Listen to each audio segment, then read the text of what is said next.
Breaking news చూస్తున్నాం. కవిత judicial custody మరోసారి పొడిగించారు. నేటితో కస్టడీతో ముగియడంతో తిహార్ జైలు అధికారులు ఆమెను వర్చువల్ గా న్యాయమూర్తి ఎదుట ప్రవేశపెట్టారు. దీంతో ఆమెకు రావుస్ అవెన్యూ కోర్టు న్యాయమూర్తి కావేరి బవేజా మరో 14 రోజులు జ్యుడిషియల్ కస్టడీ పొడిగిస్తూ తీర్పు ఇచ్చారు.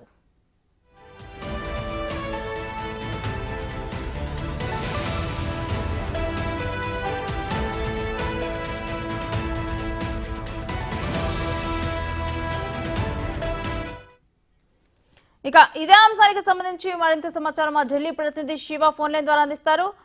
శివ, కవిత కస్టడీ పొడిగింపు మీద డీటెయిల్స్ ఏంటి? ఎటువంటి వాదనలు జరిగాయి?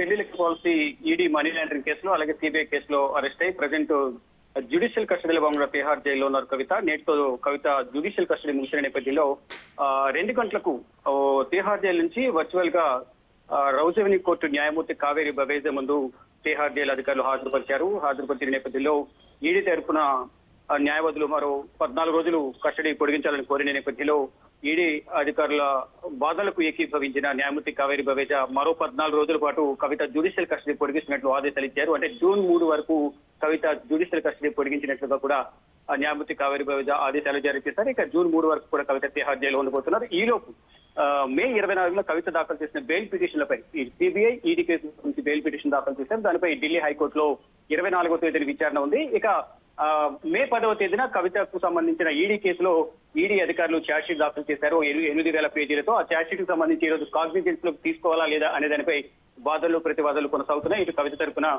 రితేష్ రాణా వీడియో కాన్ఫరెన్స్ ద్వారా కోర్టులో వాదనలు వినిపిస్తున్నారు. ఇటు ఈడీ తరఫున న్యాయవాదులు తమ వాదనలు వినిపిస్తున్నారు. ఇక మరి కాసేపట్లోనే కవితపై దాఖలు చేసిన ఈడీ ఛార్జ్షీట్ ను పరిగణలోనికి తీసుకోవాలా లేదా అనే దానిపై మరి కాసేపట్లోనే తీర్పు వెలువరించే అవకాశం అయితే కనిపిస్తోంది. Right, thank you Shiva.